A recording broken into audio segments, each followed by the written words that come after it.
lumière. Et cet après-midi, nous lirons deux textes. Le premier dans Genèse chapitre 1er. Genèse chapitre 1er, verset 1er au verset 5e, nous lisons. Au commencement, Dieu créa les cieux et la terre. La terre était informe et vide.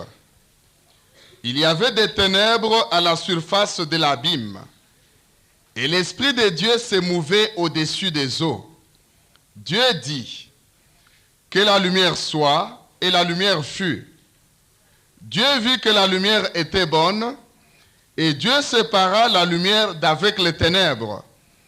Dieu appela la lumière jour, et il appela les ténèbres nuit. Ainsi, il y eut un soir, et il y eut un matin. Ce fut le premier jour. Amen. Nous lirons également dans l'évangile de Jean, au chapitre 1er, à partir du verset 1er. Chapitre 1er, verset 1er, jusqu'au verset 5e également, nous lisons « Au commencement était la parole, et la parole était avec Dieu, et la parole était Dieu. Elle était au commencement avec Dieu. Toutes choses ont été faites par elle, et rien de ce qui a été fait n'a été fait sans elle. En elle était la vie, et la vie était la lumière des hommes. La lumière luit dans les ténèbres, et les ténèbres ne l'ont point reçue. » Amen. Verset 14, et les suivants, « Et la parole a été faite chair, et elle a habité parmi nous, pleine de grâce et de vérité, et nous avons contemplé sa gloire, une gloire comme la gloire du Fils unique venu du Père. » Amen. Nous avons vu qu'au commencement, Dieu créa les cieux et la terre. La terre était informe et vide, mais l'Esprit de Dieu se mouvait au-dessus des eaux. Il y avait des ténèbres à la surface de l'abîme. Dieu dit, Amen. Dieu prononça une parole. Il dit que la lumière soit, et la lumière fut. Nous pouvons dire que la lumière est venue par le moyen de la parole de Dieu. Amen. Dans Jean, l'apôtre nous dit ceci, au commencement était la parole était avec Dieu, et la parole était Dieu. Elle était au commencement avec Dieu. Toutes choses ont été faites par elle, et rien de ce qui a été fait n'a été fait sans elle.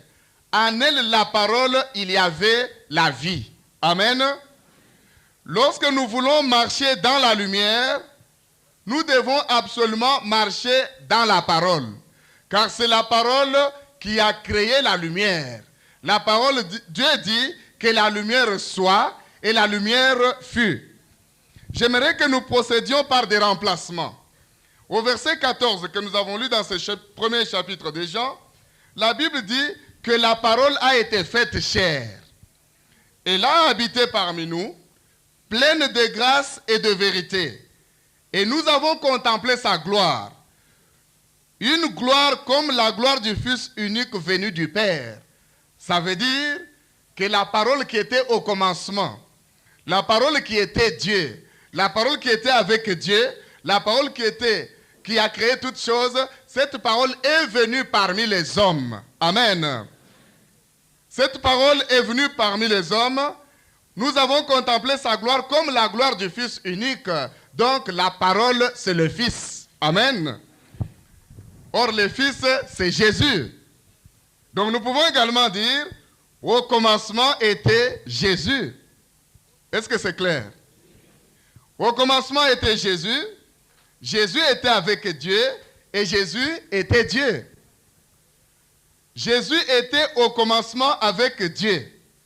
Toutes choses ont été faites par Jésus. Je remplace chaque fois elle ou la parole par Jésus. Et rien de ce qui a été fait n'a été fait sans Jésus. C'est pourquoi la Bible dit encore que toutes choses ont été créées par lui, pour lui. Amen. Donc toutes choses qui sont dans les cieux et sur la terre ont été créées par Jésus, pour Jésus et subsistent en Jésus. Donc en dehors de Jésus, il n'y a rien qui puisse exister. Je crois que nous sommes d'accord jusque-là. Donc la marche dans la lumière, c'est en fait la marche avec Jésus. En dehors de Jésus, il n'y a pas de lumière. En dehors de Jésus, ce sont les ténèbres. Nous continuons la lecture. En Jésus était la vie. Et la vie était la lumière des hommes. Donc Jésus est la lumière. Jésus, lui, dans les ténèbres, et les ténèbres ne l'ont point reçu. Ceux qui veulent marcher dans le péché ne reçoivent pas Jésus. C'est-à-dire qu'ils rejettent la parole de Dieu. Pour que Dieu puisse séparer les ténèbres d'avec la lumière, il a prononcé la parole. Pour que Dieu puisse créer, il a prononcé la parole. Donc la parole, c'est Jésus. La parole, c'est le Fils. Donc le mystère de l'incarnation, c'était la révélation du Fils qui était dès le commencement la parole de Dieu. Et je crois qu'il n'y a pas de doute possible à accepter que Jésus est Dieu. Il n'y a pas de doute possible. Jésus est Dieu. Mais s'il est Dieu, il a créé toutes choses. S'il a créé toutes choses, c'est qu'il a créé les hommes et les femmes et il a créé également tous les prophètes. Nous sommes d'accord? Que ce soit les bons prophètes, que ce soit les mauvais prophètes, tous en tant que créatures ont été créés en Jésus, car tout ce qui existe, existe en lui, par lui et pour lui. Est-ce qu'il peut y avoir un prophète qui soit comparable à son créateur? Ce n'est pas possible. Donc lorsque nous marchons dans la lumière, nous devons reconnaître Jésus comme le créateur, comme le sauveur, et en lui habite corporellement toute la plénitude de la divinité. Donc en dehors de Jésus, l'homme est perdu. Je crois que là nous sommes d'accord. Jésus pose cette question à ses disciples. Il arrive dans un territoire, dans le territoire de Césarée de Philippe. Il voulait savoir si au moins ses disciples savaient exactement qui il était. Il leur pose la question. Qui dit-on que je suis, moi, le Fils de l'homme? Ils ont répondu. Les uns disent que tu es Jean-Baptiste. Les autres disent que tu es Jérémie, Élie ou l'un des prophètes. Jésus, reprenant la parole, leur pose la question. Mais au moins vous, qui dites-vous que je suis? Si les autres ne savent pas, mais vous devez savoir. Amen. Si les autres ne savent pas, nous devons savoir. Lisons ce texte dans l'évangile selon Matthieu au chapitre 16. Matthieu chapitre 16, nous lirons du 13e au 20e verset. Jésus étant arrivé dans le territoire de Césarée de Philippe, demanda à ses disciples, « Qui dit-on que je suis, moi, le Fils de l'homme » Ils répondirent, « Les uns disent que tu es Jean-Baptiste, les autres Élie, les autres Jérémie ou l'un des prophètes. Et vous, leur dit-il, qui dites-vous que je suis » Simon-Pierre répondit, « Tu es le Christ, le Fils du Dieu vivant. » Jésus reprenant la parole lui dit, « Tu es heureux, Simon, fils de Jonas, car ce ne sont pas la chair et le sang qui t'ont révélé cela, mais c'est mon Père qui est dans les cieux. Et moi je te dis que tu es Pierre, et que sur cette pierre, je bâtirai mon église. Et que les portes du séjour des morts ne prévaudront point contre elle. Je te donnerai les clés du royaume des cieux. Ce que tu lieras sur la terre sera lié dans le ciel, et ce que tu délieras sur la terre sera délié dans les cieux. Amen. Jésus voulait révéler à ses serviteurs que l'Église ne peut pas être bâtie sur un prophète. Amen. L'Église ne peut pas être bâtie sur un homme, aussi intelligent soit-il. Et j'aimerais vous rappeler que lorsque l'homme est tombé dans le péché, ça s'est passé dans le jardin d'Éden, Dieu dit ceci, « Voici l'homme est devenu comme l'un de nous, pour la connaissance du bien et du mal. Maintenant, empêchons-le d'étendre sa main, de toucher à l'arbre de vie et de vivre éternellement. » Dieu plaça le chérubin qui agite une épée flamboyante sur le chemin de l'arbre de vie afin de garder ce chemin. Pour accéder à ce chemin, il fallait être comme l'un d'eux. Je ne sais pas si vous me suivez très bien. Lorsque Dieu dit, l'homme est devenu comme l'un de nous, l'un d'eux qui? La divinité, le Père, le Fils ou le Saint-Esprit, il est devenu comme l'un de nous pour la connaissance du bien et du mal. Maintenant, empêchons-le de toucher à l'arbre de vie et de vivre éternellement. Mais parce que le chemin de l'arbre de vie est gardé, parce que ce chemin est barré, comment est-ce que nous pouvons y rentrer? Ce n'est pas par un homme, ce n'est pas par un prophète, eh bien, ce n'est même pas par l'Église. Amen. L'Église ne fait que le travail de nous conduire sur le chemin. L'Église nous montre le chemin que nous devons suivre. Je dirais aussi que l'Église, c'est un panneau indicateur au croisement des chemins. Lorsque vous arrivez à une bifurcation, vous trouvez des pancartes qui vous indiquent par exemple Ndili. Je crois que vous n'aurez jamais la pensée de prendre votre véhicule, de sauter sur la pancarte pour arriver à Ndili. Ce n'est pas possible. Vous allez suivre le chemin que la pancarte vous indique. Amen. Parce qu'il y a beaucoup de personnes qui pensent que c'est leur église qui les sauve. L'église ne sauve pas parce que le pasteur, le prêtre, eux-mêmes ont besoin du salut. Amen. Le prophète ne sauve pas parce que les prophètes eux-mêmes ont besoin du salut. Mais Jésus, qui est sans péché, qui a été la parole de Dieu, la parole qui a été faite chair, Jésus qui est la lumière, c'est celui-là qui nous donne la vie éternelle. Alors il dit, qui dit-on que je suis? Jérémie, Élie, Jean-Baptiste ou l'un des prophètes? Il dit d'accord. Si les autres disent ça, mais vous dites quoi? Amen. C'est alors que Simon-Pierre répond. C'était une réponse prophétique. Amen. C'était la révélation de Dieu. Et Jésus lui dit, tu es heureux Simon. Amen. Parce que les autres ne savent pas ce que tu sais. Tu es heureux. Ce ne sont pas la chair et le sang. Ici, la chair et le sang, nous devons le comprendre, non seulement le corps, mais nous devons comprendre aussi l'intelligence humaine.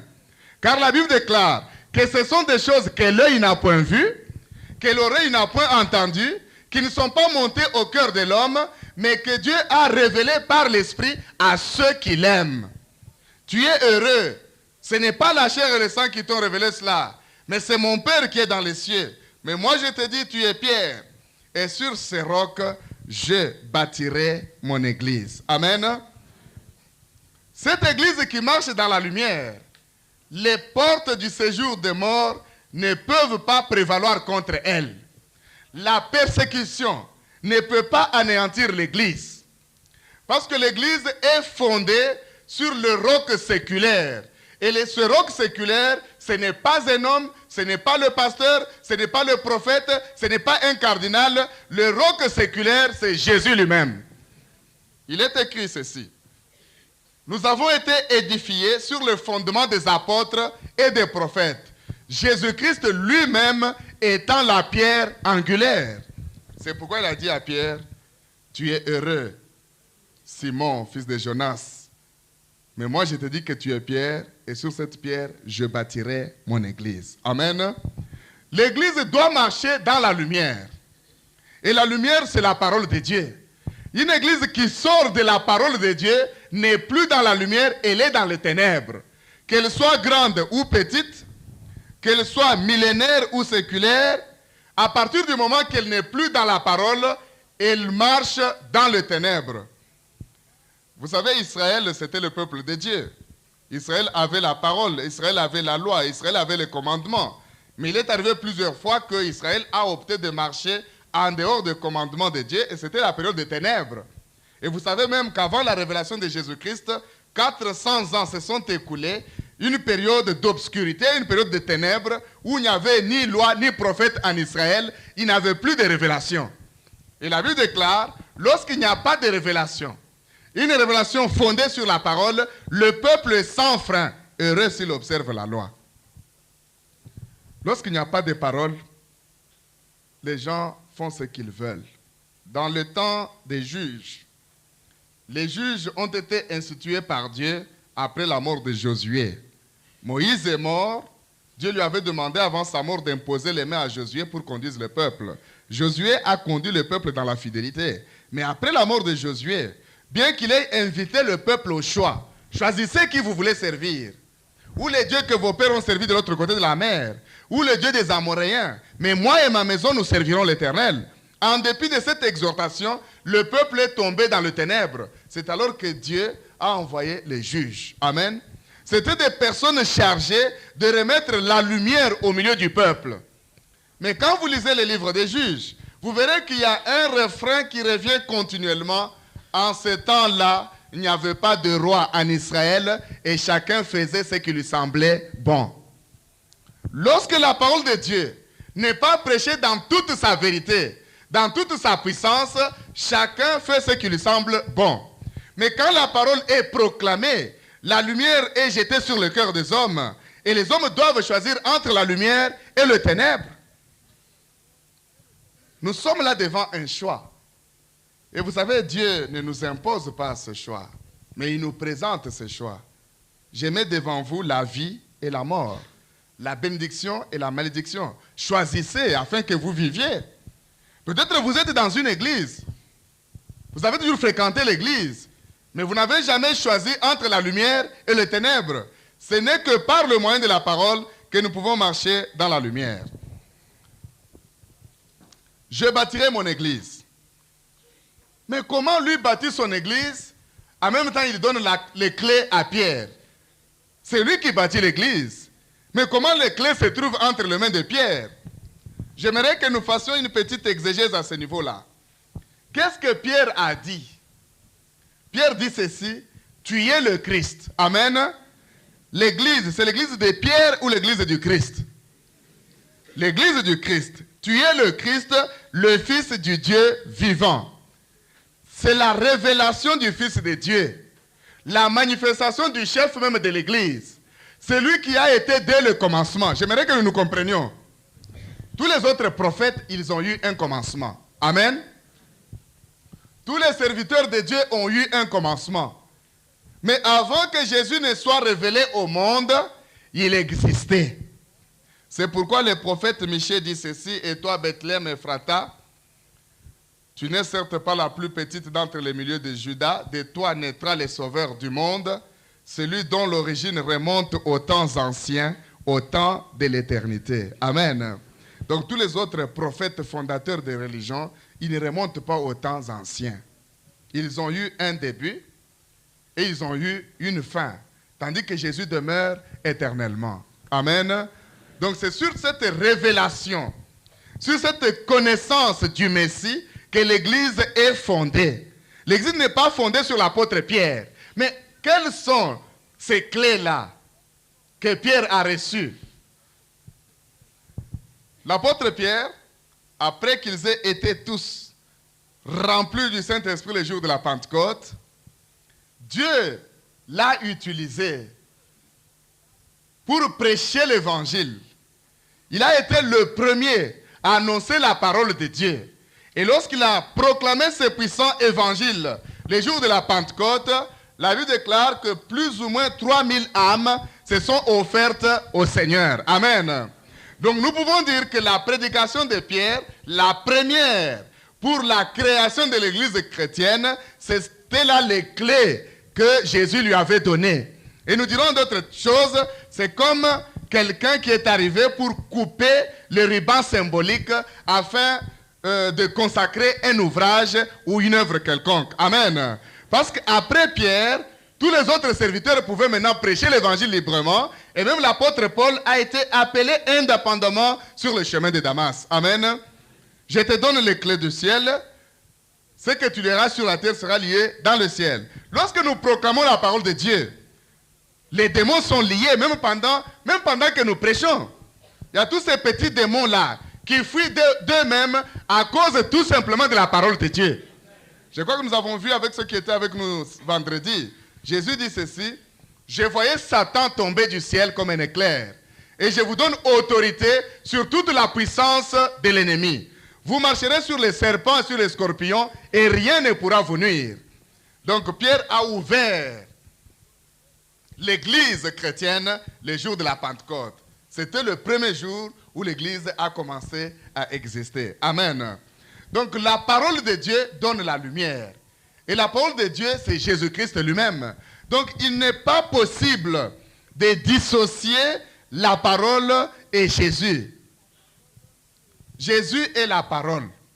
Parce que la parole est la vérité. La parole est la lumière. La parole nous montre le chemin. Il dit, je suis le chemin, la vérité et la vie. Nul ne vient au Père que par moi. Les gens viennent à l'église de la Borne pour écouter la parole.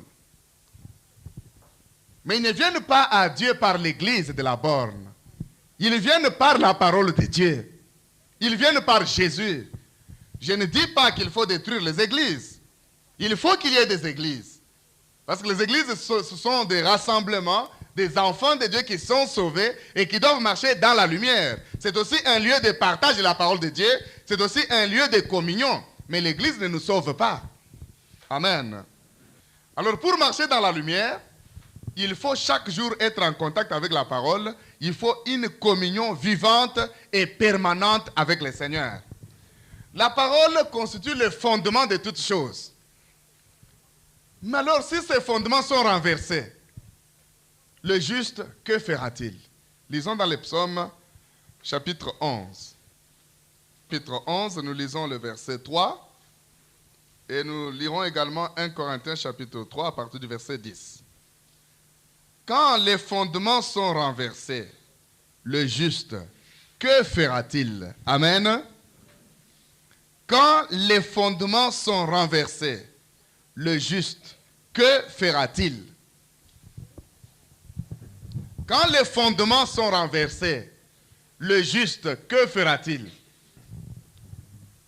1 Corinthiens 3. Nous retenons dans la mémoire, quand les fondements sont renversés, le juste, que fera-t-il? 1 Corinthiens 3, à partir du verset 10. Selon la parole de Dieu qui m'a été donnée, j'ai posé le fondement comme un sage architecte. Et un autre bâtit dessus.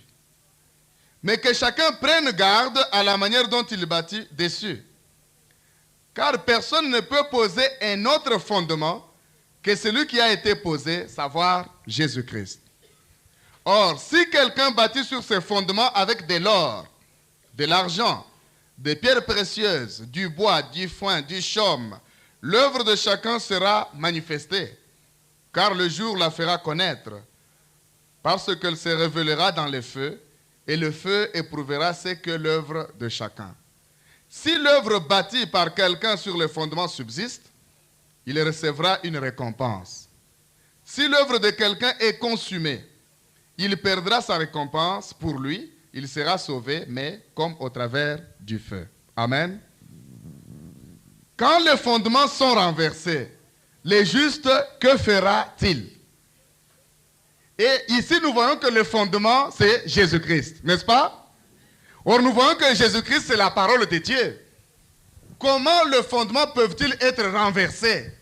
Lorsque la parole n'est plus acceptée, lorsque la parole n'est plus prêchée dans la droiture, vous pouvez être quelque part, dans un endroit où la parole n'est pas prêchée. Qu'est-ce que vous allez faire? Parce que vous bâtissez sur un faux fondement.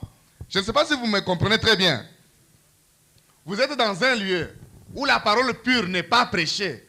Mais vous êtes en train de travailler. Vous bâtissez sur quoi? Sur un faux fondement. Et c'est là le grand problème que nous avons aujourd'hui. Les gens bâtissent sur un fondement qui n'est pas Jésus-Christ. Et la Bible nous révèle dans ce texte que l'apôtre Paul, comme ministre choisi de Dieu, il a posé les fondements comme un sage architecte. Un autre serviteur vient bâtir sur ses fondements.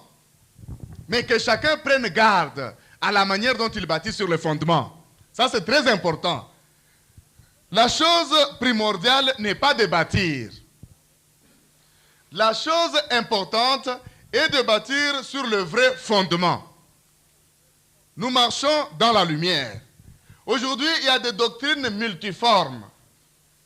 Il y a par exemple la fameuse doctrine de Jésus seul. Je crois que vous la connaissez, n'est-ce pas? Cette doctrine veut dire qu'en dehors de Jésus, il n'y a pas de Père, il n'y a pas de Saint-Esprit. Je crois que vous connaissez la doctrine. C'est à cause de cette affirmation que le tenant de cette doctrine refuse le baptême que Jésus a enseigné. Allez, faites de toutes les nations des disciples, les baptisant au nom du Père, du Fils et du Saint-Esprit, et enseignez-leur à observer tout ce que je vous ai prescrit. Mais parce qu'ils ne croient pas en la personne du Père, du Fils et du Saint-Esprit comme étant un seul Dieu, alors en même temps, ils interprètent mal les Écritures. Mais alors, si les fondements sont déjà renversés, les justes, que fera-t-il? Très souvent, les chrétiens, lorsqu'ils n'ont pas une base scripturaire correcte, on leur prend un verset à la volée. Il dit, de quel baptême avez-vous donc été baptisé? On vous a déjà posé cette question. Ah, les chrétiens sont troublés. Je dis, mais frères, nous avons découvert la vérité. Jusque-là, on nous disait toujours pas la vérité. C'est biblique, c'est écrit. De quel baptême avez-vous donc été baptisé? Lorsqu'on vous pose cette question-là, parfois vous êtes embarrassé, n'est-ce pas? Ce n'est pas vrai ce que je dis. Il vous arrive d'être embarrassé. Je voudrais que nous puissions marcher dans la lumière. Il arrive aux chrétiens d'être embarrassés parce qu'on leur a dit, de quel baptême avez-vous donc été baptisé? Lisons ce texte pour que nous puissions comprendre ce qu'il y a comme supercherie diabolique derrière cette interprétation. Nous sommes dans Actes chapitre 19. Actes chapitre 19. Pendant que vous cherchez, je vous dis ceci. Si quelqu'un veut donner un sens à l'écriture, sans prendre ce sens dans l'écriture, il est ennemi de l'écriture. Vous comprenez ce que je voudrais dire? Vous n'avez pas compris? Si quelqu'un veut donner une interprétation biblique à un texte biblique, sans prendre cette interprétation dans la Bible, il est ennemi de la Bible. C'est ce que je voudrais dire. C'est clair maintenant? Chaque chose que nous devons expliquer, il faut que nous ayons un élément biblique. Acte 19. Pendant qu'Apollo était à Corinthe, Paul, après avoir parcouru les hautes provinces de l'Asie, arriva à Éphèse. Ayant rencontré quelques disciples, il leur dit, il a rencontré les disciples. Vous me suivez, n'est-ce pas? Donc ces disciples, c'est qu'ils avaient déjà accepté le Seigneur Jésus. Parce qu'ils étaient disciples. Est-ce que nous sommes d'accord sur ce point-là? Avez-vous reçu le Saint-Esprit quand vous avez cru? Ils étaient disciples. Mais la question est de taille. Avez-vous reçu le Saint-Esprit quand vous avez cru? Or, c'est par le Saint-Esprit que nous sommes introduits dans l'Église, n'est-ce pas? Là, il y a une autre notion, c'est la notion du baptême dans le Saint-Esprit. Que les autres ne veulent pas accepter, ils vous disent, quand vous recevez le Seigneur, vous êtes en même temps baptisés dans le Saint-Esprit. Ce n'est pas vrai, parce qu'ils étaient disciples. Je ne sais pas si nous sommes d'accord. Nous marchons ensemble, n'est-ce pas? Ok. Avez-vous reçu le Saint-Esprit quand vous avez cru? Ils lui répondirent, nous n'avons pas même entendu dire qu'il y ait un Saint-Esprit. Donc eux, ils avaient cru dans le Seigneur, mais ils n'avaient pas entendu dire qu'il y ait un Saint-Esprit. Paul dit, de quel baptême avez-vous donc été baptisés? Ils répondirent, du baptême de Jean. Amen. Mes frères, je crois qu'il y a certaines choses qui requièrent tout simplement l'honnêteté spirituelle. Paul ne met pas en opposition dans ce texte le baptême au nom du Père, du Fils et du Saint-Esprit que Jésus avait enseigné. Non. Paul met en opposition le baptême que Jésus avait enseigné avec le baptême administré par Jean-Baptiste. Est-ce que nous sommes d'accord? Est-ce que c'est clair? Le baptême de Jean, nous n'en connaissons pas la formule. La Bible ne dit pas. Je crois aussi que vous êtes d'accord avec moi. Les deux baptêmes mis en opposition ici, ce n'était pas le baptême que Jésus avait enseigné au nom du Père, du Fils et du Saint-Esprit, avec le baptême que ceux-là avaient reçu. Non. C'est le baptême de Jean et le baptême de Jésus. En Jésus. Nous marchons ensemble toujours, n'est-ce pas? Le problème, c'était le baptême enseigné par Jean et le baptême enseigné par Jésus. Alors, sur ces paroles, ils furent baptisés au nom du Seigneur Jésus. Qu'est-ce que ça veut dire ici? En vertu du pouvoir du Seigneur Jésus, conformément à l'enseignement du Seigneur Jésus, En opposition au baptême de Jean, ils ont reçu le baptême de Jésus. Et qu'est-ce que Jésus a dit? Allez baptiser au nom du Père, du Fils et du Saint-Esprit. Amen. Lorsque le président de la République envoie un ambassadeur extraordinaire et plénipotentiaire dans une autre république, dans un autre État, il va au nom du président de la République. C'est vrai, n'est-ce pas? Mais quand il arrive, il ne dira pas toute sa vie dans ce royaume au nom du président, non. Quand il arrive là-bas, il transmet la volonté du président. Je crois que nous sommes d'accord. Donc, au nom de Jésus, ce n'est pas une formule, c'est conformément à l'enseignement, en vertu du pouvoir que Jésus nous a conféré. C'est ça que ça signifie. Il n'y a pas d'opposition entre le baptême au nom du Père, du Fils et du Saint-Esprit et le baptême au nom de Jésus. Non, c'est le baptême de Jésus et le baptême de Jean. Quand les choses sont claires, comment le chrétien se laisse-t-il aller? Quelqu'un, un rêveur, parce qu'il a eu une vision, il n'a pas la connaissance des Écritures. La Bible déclare que quand nous-mêmes, quand un ange du ciel vous annoncerait un évangile différent de celui que vous avez reçu, qu'il soit anathème. Pourquoi on insiste sur le baptême au seul nom de Jésus? La raison est simple, on ne croit pas en la Trinité divine. Non, le mot Trinité ne se trouve pas dans la Bible. D'accord, le mot Trinité ne se trouve pas dans la Bible. Mais le fait trinitaire est établi bibliquement. Amen. C'est un langage pour expliquer ce fait. Nous avons vu. Dieu dit, faisons l'homme à notre image. Faisons avec qui? Nous ne sommes pas créés à l'image des anges. Est-ce que vous savez cela? Nous ne sommes pas créés à l'image des anges. Nous sommes créés à l'image de Dieu. Et j'aimerais même vous dire que les anges nous envient. C'est vrai? C'est vrai ce que je vous dis. Les anges nous envient. Oui, c'est vrai. Nous sommes encore dans un corps limité. Écoutez-moi bien. Nous sommes encore dans un corps limité. Mais les anges nous envient. Pourquoi ils nous envient? L'Église, c'est un mystère de Dieu. Amen. L'Église, c'est l'épouse de Jésus-Christ. Les anges ne sont pas l'épouse de Jésus-Christ. Je crois que nous sommes d'accord. Nous ne sommes pas créés à l'image des anges. Nous sommes créés à l'image de Dieu. Lorsque nous serons assis sur le trône avec le roi des rois, les seigneurs des seigneurs, les anges vont nous servir. Amen. Les anges vont nous servir. C'est un fait biblique. Et la Bible déclare encore, ici c'est pour expliquer que nous ne sommes pas créés à l'image des anges. Et lorsque Dieu dit faisons l'homme à notre image, ce n'est pas à l'image des anges. La Bible dit encore, les prophètes qui ont prophétisé, touchant la grâce qui nous était réservée, ont fait de ce salut l'objet de leurs recherches et de leurs investigations, voulant connaître, sonder le temps, marqué par l'Esprit de Christ qui était en eux. Il leur a été révélé que ce n'était pas pour eux, mais c'était pour nous, qu'ils étaient dispensateurs de ces choses dans lesquelles les anges veulent plonger leur regard. C'est-à-dire les anges veulent voir, mais cette épouse-là, elle est comment? Amen. J'aimerais quand même que nous lisions ce texte. Première épître de Pierre, je crois. Au chapitre 1er de cette épître, nous lisons à partir du 10e verset. Les prophètes qui ont prophétisé touchant la grâce qui vous était réservée ont fait de ce salut l'objet de leurs recherches et de leurs investigations, voulant sonder l'époque et les circonstances marquées par l'Esprit de Christ qui était en eux et qui attestait d'avance les souffrances de Christ et la gloire dont elles seraient suivies. Il leur fut révélé que ce n'était pas pour eux-mêmes, mais pour vous qu'ils étaient les dispensateurs de ces choses, que vous ont annoncé maintenant ceux qui vous ont prêché l'évangile par le Saint-Esprit envoyé du ciel, et dans lequel les anges désirent plonger leur regard. Amen. Les anges veulent plonger leur regard pour découvrir cette épouse-là. Elle est comment? Amen.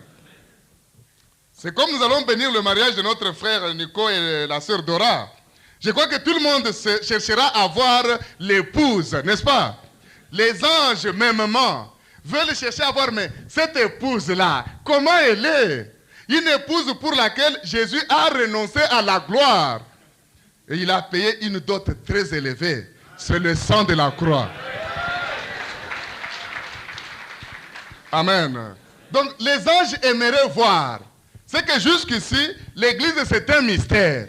Nous ne sommes pas créés à l'image des anges. Nous sommes créés à l'image de Dieu. Alors Dieu dit, faisons l'homme à notre image, qu'il soit à notre ressemblance.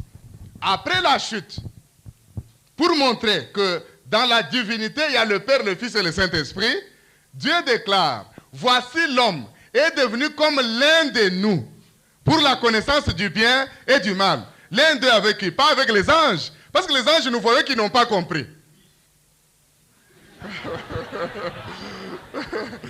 Alléluia. Les anges n'ont pas compris. Les anges sont des esprits au service de Dieu pour exercer un ministère auprès de ceux qui sont appelés au salut. Lorsque l'homme a bâti ou a commencé à bâtir la tour de Babel, Dieu dit, voyons ce que les fils des hommes sont en train de faire. Allons, descendons et confondons. Et même c'est simple lorsque l'apôtre Paul salue le Corinthien dans sa deuxième correspondance, et c'est juste le dernier verset de sa deuxième lettre, il reprend le fait trinitaire. La grâce du Seigneur Jésus-Christ, l'amour du Père et la communication du Saint-Esprit. C'est un fait établi. Alors Jésus, pour que notre baptême revête la plénitude de la divinité, il a ordonné, allez, faites de toutes les nations les disciples, le baptisant au nom du Père, du Fils et du Saint-Esprit. Amen. Donc, le mot ou l'expression reprise dans la Bible, allez, agissez au nom de Jésus, veut dire tout simplement en vertu de son enseignement, conformément à cet enseignement, en vertu du pouvoir qu'il vous a conféré. Amen.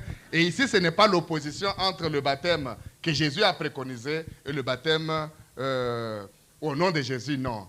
Baptême de Jésus et baptême de Jean-Baptiste. C'est clair, n'est-ce pas?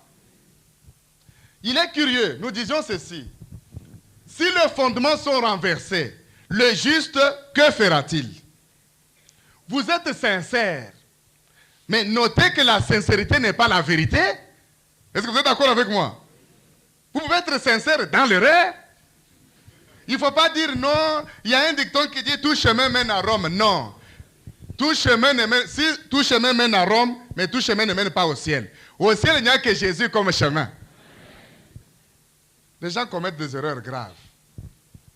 Cet enseignement est venu à la surface aujourd'hui avec les mouvements branhamistes. Je crois que quand nous prêchons la parole, nous devons appeler les chiens par son nom, les chats par le sien. Nous n'avons pas à mettre le gant. Mais c'est quand même curieux. La Bible est claire. La Bible ne nous dit pas de croire plus en des révélations, en des visions. La Bible nous donne comme fondement, comme niveau, la parole de Dieu. Si nous voulons marcher dans la lumière, nous devons nous attacher à la parole de Dieu. C'est ça la lumière. Lors même qu'un maçon veut construire et élever un mur, il a son niveau, il a les fils à plomb pour voir si c'est droit. Ce n'est pas le fait de rêver qui est quelque chose. J'aimerais vous dire ceci. Si vous prenez du temps dans la prière, même si vous pensez à certaines choses, vous pouvez aussi rêver. C'est vrai ce que je vous dis là. Je ne suis pas contre les révélations. Mais notez que les révélations sont de trois sources. Dieu peut nous parler, Satan peut nous parler, notre esprit, nos ambitions personnelles peuvent nous parler aussi. C'est comme nous étions quelque part, un homme disait, non, vous savez, pour bien marcher, ça dépend de votre position dans le monde invisible. Alors il y a un frère qui était là qui a répondu, oui, c'est vrai, la position dans le monde invisible, parce que nous sommes assis avec Christ dans les lieux célestes. Mais dans le monde invisible, il n'y a pas que Dieu, il y a aussi l'autre. Vous connaissez l'autre, n'est-ce pas? Oui, dans le monde invisible, il y a aussi l'autre. Satan est aussi là. Il se pourrait que vous soyez assis avec lui. Quand vous avez une révélation, nous voulons marcher dans la lumière. La lumière, c'est la parole de Dieu. Parfois, les églises se divisent à cause des révélations. Et pour la plupart, des révélations fausses. Dieu m'a dit, Dieu m'a dit, Dieu m'a dit. Comme je disais aux jeunes gens avec qui nous avons travaillé la semaine passée, cette semaine. Non, vous avez déjà aimé une sœur. Hein? Au lieu de dire que j'aime, dites non, Dieu m'a dit. Je ne dis pas que Dieu ne peut pas dire. Dieu peut dire. Mais j'ai l'impression que Dieu parle trop ces derniers temps. Il est devenu bavard.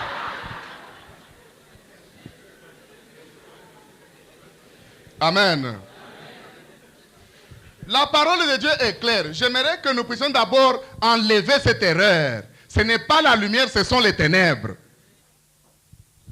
La parole de Dieu dit, Adam connut Ève, sa femme, et le conçut, et enfanta Caïn et dit, voici j'ai formé un homme avec l'aide de l'Éternel. Vrai ou faux? Branham dit, l'ange qui est à ma droite m'a révélé que Caïn était l'enfant du serpent. Vous acceptez? Vous acceptez pourquoi? Parce que la Bible est claire à ce sujet-là. Vous savez, dans les choses de Dieu, on ne va pas par quatre chemins. Même si c'est votre propre frère, même si c'est votre propre père, s'il est dans l'erreur, il faut le quitter. C'est ça. Moi qui vous parle, j'ai un grand frère qui est pasteur pentecôtiste comme moi, mais j'ai 3 jeunes frères qui viennent immédiatement après moi, tous des branhamistes. Il y en a un qui est responsable à Matadi, l'autre est à Paris, l'autre est encore ici. Je ne suis pas d'accord avec eux. Et je ne peux pas marcher avec eux dans les choses spirituelles. Dans cette affaire-là, il n'y a pas de fraternité. Il n'y a pas de clanisme, ni de tribalisme, ni de racisme. La vérité reste la vérité. Et chacun travaille pour son salut. Au jour de Christ, il n'y a pas question d'expliquer non parce que mon grand frère avait dit. Non. C'est ça marcher dans la lumière. Alors si nous bâtissons sur le fondement, nous avons vu avec vous, je crois que vous vous souvenez de la manière dont nous avons commencé aujourd'hui. Nous avons commencé par dire au commencement était la parole. Donc la marche dans la lumière doit être liée à la parole. Si vous êtes en dehors de la parole, même si vous êtes l'ami du pasteur, même si vous êtes l'ami de l'archevêque, ça ne signifie absolument rien devant Dieu. Absolument rien. Parce que parfois, nous nous faisons du souci inutilement. Il y a des gens qui estiment que non, parce que notre famille est liée au pasteur. Non. Le pasteur lui-même n'est pas le fondement. Amen. Alors, lorsque les fondements sont déjà renversés, le juste, que fera-t-il?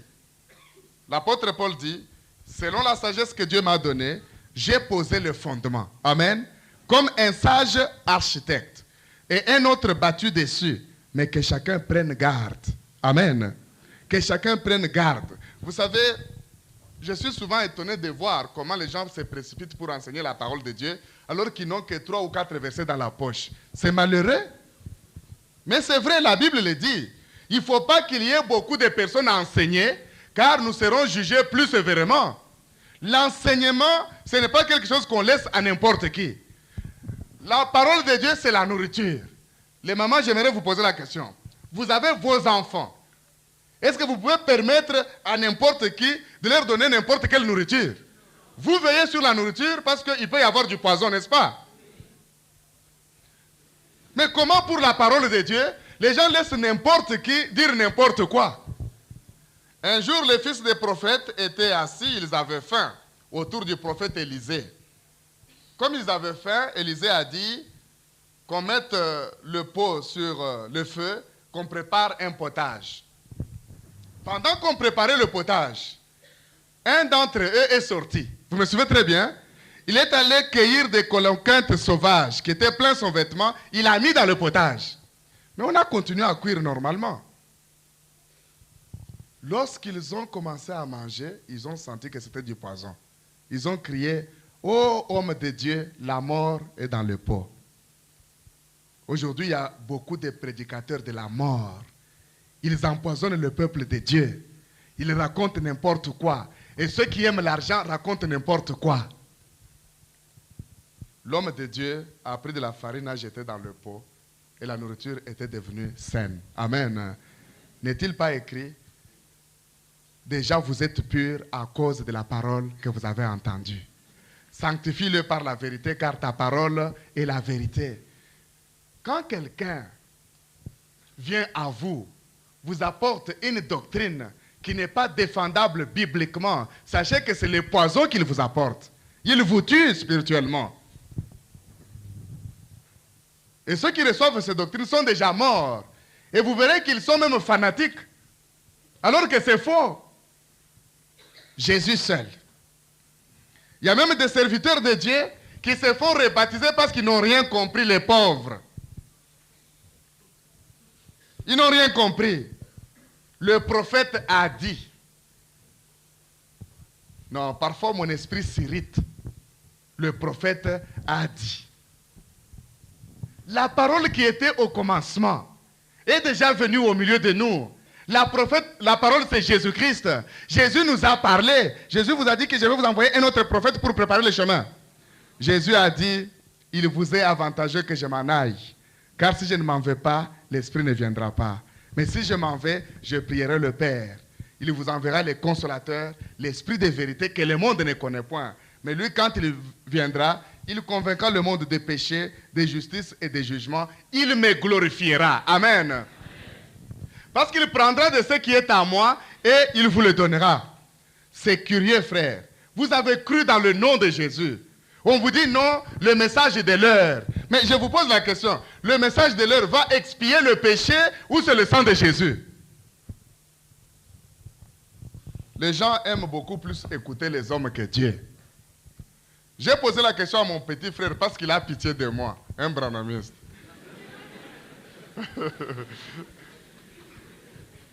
Il croit que je transpire pour rien. Alors je lui ai posé la question, mais je veux bien venir dans le message de l'heure. Mais dites-moi, quand je viendrai, parce que maintenant le sang de Jésus m'a déjà lavé. Vous avez un autre sang pour me laver? C'est le sang du prophète ou c'est lequel? Parce que si vous devez me parler encore de Jésus, mais par lui, ça veut dire qu'il devient un autre intermédiaire. Et les gens ne comprennent pas cette ruse-là. Vous avez cru en Jésus, on vous dit non, pour cette dispensation, il faut le message du moment. Mais le message du moment va nous conduire à qui? Car Jésus dit, je suis le chemin, la vérité et la vie. Nul ne vient au Père que par moi. Quand les fondements sont renversés, le juste, que fera-t-il? Il y a une grande confusion actuellement. Chacun se lève, il dit quelque chose. Un serviteur de Dieu nous disait à Lubumbashi un jour que maintenant il suffit que quelqu'un rêve un canard blanc, il dit qu'il a rêvé un ange.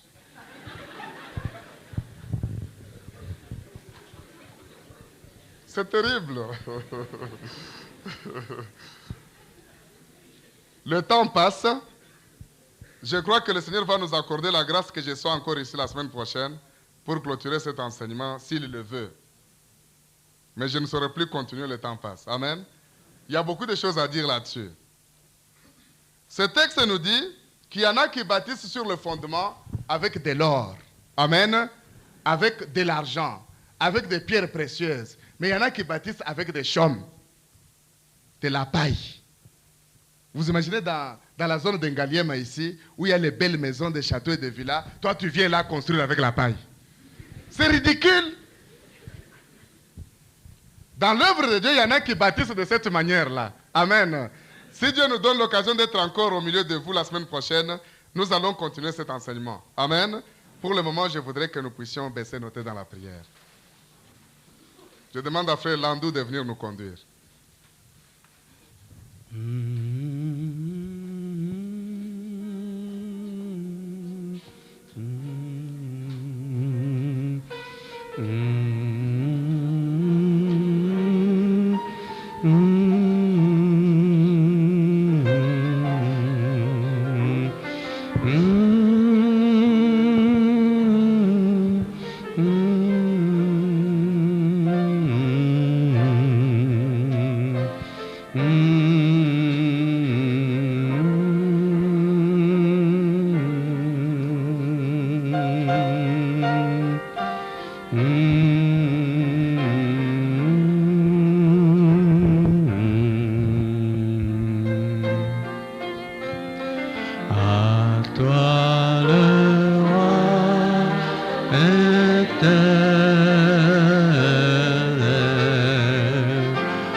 seul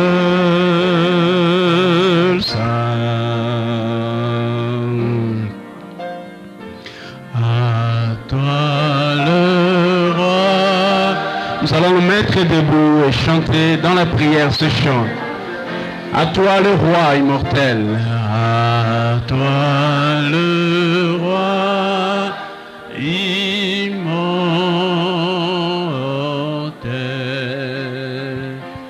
À toi le roi invisible. À toi Dieu seul saint.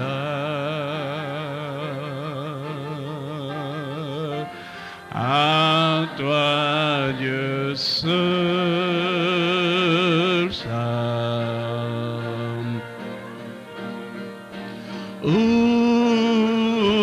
À toi le roi soit louange et honneur, louange et honneur et gloire. À toi le roi soit louange et honneur et gloire.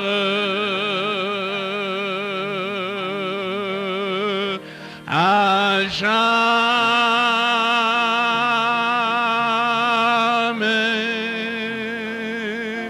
Amen.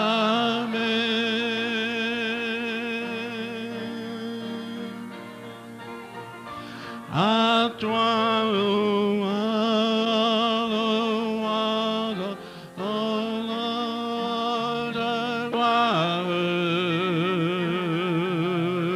à toi le roi soit louange et honneur et gloire. À jamais.